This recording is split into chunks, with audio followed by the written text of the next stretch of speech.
it's Caitlyn. So yeah, another weird intro to the videos. But usually I introduce these custom videos holding the pop or what will be the custom pop in its like raw form, so to speak. But I no longer have it. So the one you're about to see is actually a commission that I did for someone on Etsy, and they agreed to let me film it. So yeah, it's done, sent out to them. I got a good review on it, so cool. But yeah, I'm finally getting around to editing the damn video. But anyway, so I made the blue Turbo Power Ranger, and it was very easy in some ways and very hard in others. So yeah, it's definitely a weird level of difficulty for this one. The paint job was really easy, but prepping it was actually the roughest part that I've ever done for a custom, just because it was so lengthy. It took a while to do. So anyway, I hope you guys enjoy it, and again, commissions are open if you guys want a glitter, a metallic repaint done, or straight up custom video. Etsy shop is linked down in the description box below. I got four or five pops for sale there now, so you guys can go check them out, including a glow-in-the-dark Zodiac Bear. That's the only one I have with like special effects on it, but yeah, linked that in the description box below. But other than that, hope you guys enjoy this video. So to start off, I actually got the head from Lex Luthor Funko Pop from Smallville, because I needed a very basic shaped head that I can sculpt the details for the helmet on. And the Blue Ranger, Billy, the unmasked version, simply because it was cheaper than the regular one. Also, I took the weapon off of the side because apparently it's on the wrong side. The Turbo Rangers are on the opposite side, so I removed the weapon. Next came all the sanding. I wanted to try to make this as smooth all around as possible, and that meant taking off all the raised detailing. So the ears, the nose, the eyes, and I wanted to make it as smooth as possible. And everyone knows these heads are hollow on Funko Pops. I wanted to make sure not to go through them, so I was very, very carefully sanding them down, both with my Dremel tool and just regular sandpaper, trying to get them just as flat as possible. I went straight in with the Dremel tool with the ears, as you guys saw. But I also tried to go in with the hand sandpaper for the face, because I didn't want the face to be super scuffed up, right? And it took for freaking ever. I probably sat for a good 2 hours or so just sanding the face down. I eventually did switch back to the Dremel tool just to save a little bit of time. I was just extra careful with it. The ears doesn't matter too much, I just needed to whittle them down enough, but the face I definitely needed to be as smooth as possible. Eventually I got it. Took a while, but eventually I got it. After what seemed like a freaking eternity with the sanding, you can see I got the face pretty damn flat. The ears, still not so much, but again, they're going to be covered up by the vents, I guess, in the helmet. So I'm not that worried about them, but I wanted that face to be as smooth as possible for the detail for the helmet. So you guys can see that sandpaper gave it the perfect texture for me to draw on top of it. So I outline the detail of the helmet, or at least the raised detail of the helmet, where I want the mouth to go to make sure I leave enough room to paint the mouth in later. The mouths on most Power Ranger helmets, including this one, are molded on, but yeah, no.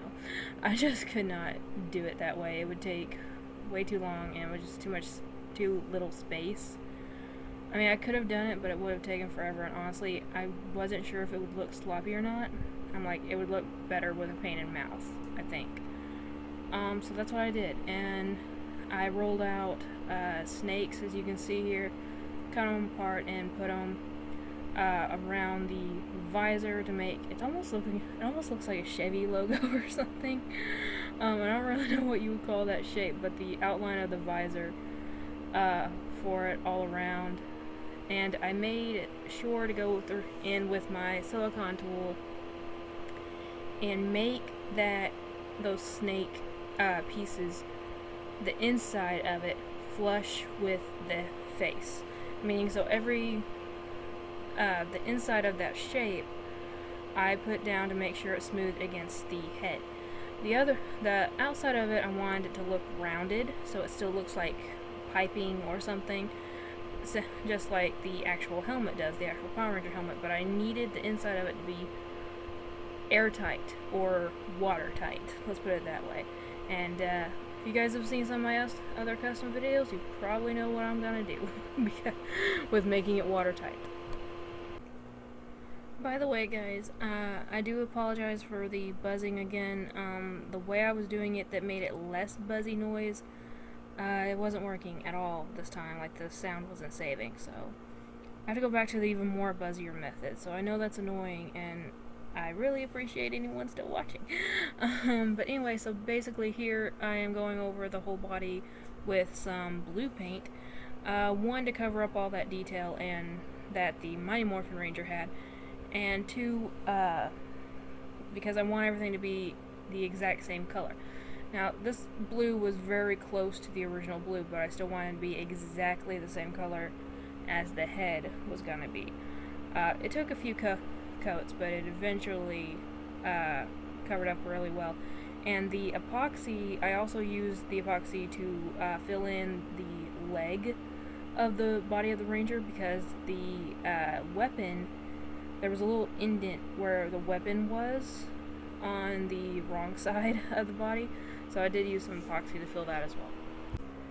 It turns out the blue on this Ranger way more stubborn than the white. I don't know why, but it took so many damn coats. Like, what? The belt and some of the detail work on the suit itself, it was fine, no big deal. Those blue diamond pattern around the cuffs of the gloves and the feet took forever to cover up, several coats, but eventually I got it done and got a base coat of blue and a base coat of white on the respected areas.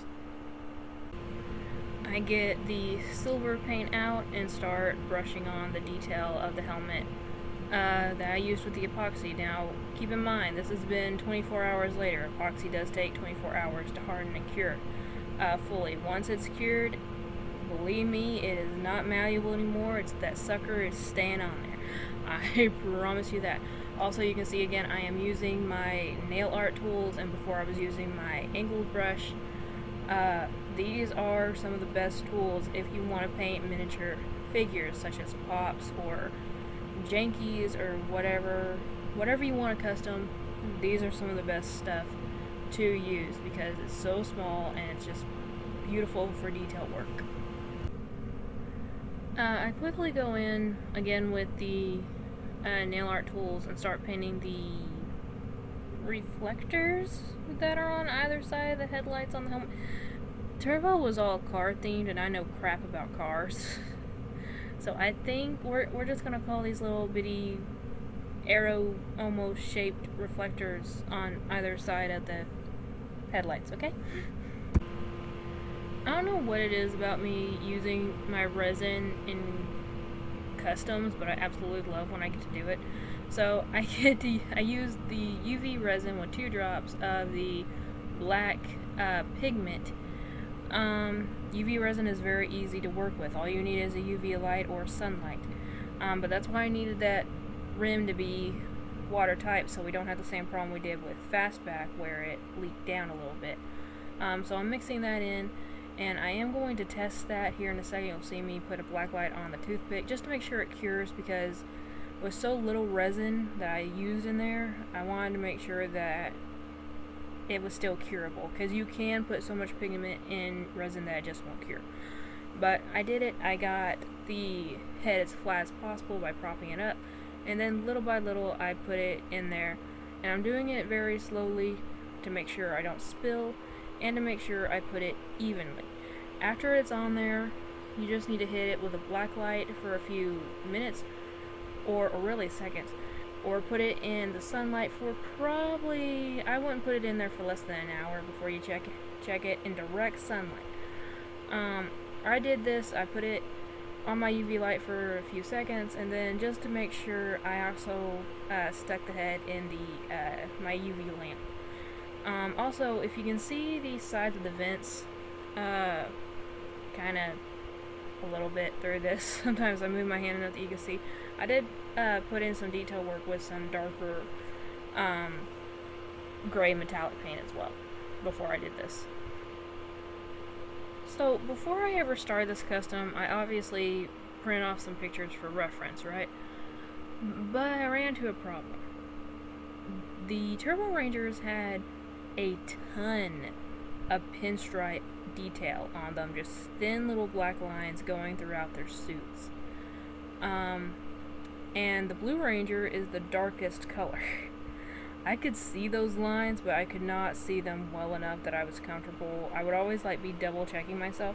So I actually borrowed someone's iPad and looked up a picture of the yellow Turbo Ranger and used that for reference as I went in with my black paint and my nail art brush, and just pinstriped it very, very slowly all throughout. Some of the lines did come out more wobbly, but went back in and fixed it. But yeah, I had to get another reference photo for this part. And this part out of the painting, even though it's very simple, it does take a while because you do want to try and make it even. And you just have to really pay attention to where you're putting your brush. Again, I'm just going to attempt to use the proper term here. I'm probably wrong, but the Rangers have moon roofs on the top of their helmets. It's weird ass as hell looking, but it's there. Now the weird thing about this, I was looking at references for the Blue Ranger's helmet to do this detail, and I saw some with different patterns. I don't know if they ended up using different helmets throughout the shooting of the show, or if maybe I was looking at, some helmets from cosplayers maybe, or replicas. I don't know, but honestly I chose the design that would be the easiest for me to draw or paint. So yeah. Also, while I'm doing this, I put a little bit of white paint in the headlights of the helmet. After that dried, I put some glow-in-the-dark paint on there as well. So, headlights do glow in the dark just like it does when the Rangers are morphing. So as you can see here, I've done some finishing touches with the body here.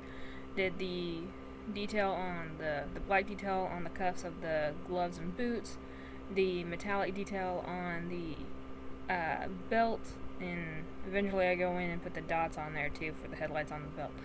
And now for the yellow detail on the neck of the figure, as well as the little triangles on the sleeves.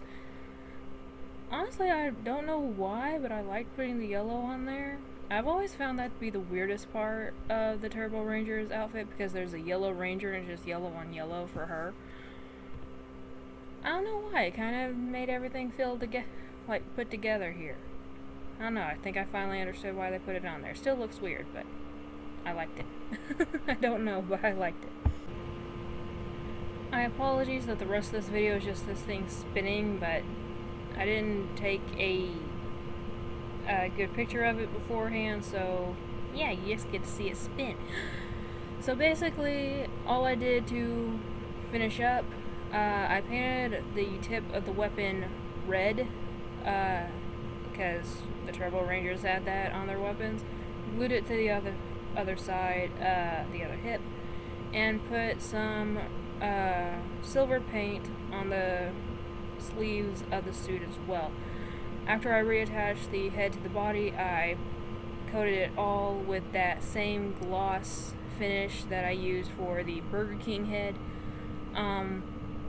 So obviously the Rangers helmets are made of plastic, and the suits are made of spandex. Unless you're talking about RPM, then it's not spandex. Only those who've watched RPM know that. reference. But anyway, because it's shiny material, I figured the gloss finish would work. And also, I really like that type of varnish. Honestly, it's easier to work with than the matte stuff that I have to water down in order to make it matte. It's already liquidy enough and, again, glossy enough that I just can see where I'm going with it more. And I don't know, I just feel more confident using that than I do the other stuff. But it doesn't always work with the other stuff. It doesn't always make sense. But for anything that's shiny or glossy or anything in the future, you can bet your asses I will be using this type of varnish rather than the Mod Podge that I use. Again, this is Liquitex gloss varnish that I'm using. But yeah, I think this turned out great. I've been a huge Power Ranger fan ever since I was a kid. So I absolutely loved being able to do this. I'm glad the customer was happy, and hope you guys are happy with it. I hope you guys enjoyed, and my phone just went off. I hope you guys enjoyed this video. I'm sorry for the buzzing again. I'll try to do it the other way next time, but it just wasn't working out for me today, so yeah. Anyway, thank you all for sticking around to the end. I love you all. The next one will be another member of the Zoo Crew series, and it is Pig Iron, so look forward to that either this month or next month, and thank you guys so much for watching. Remember, like always, it's a community, not a competition. I'll see y'all later. Bye.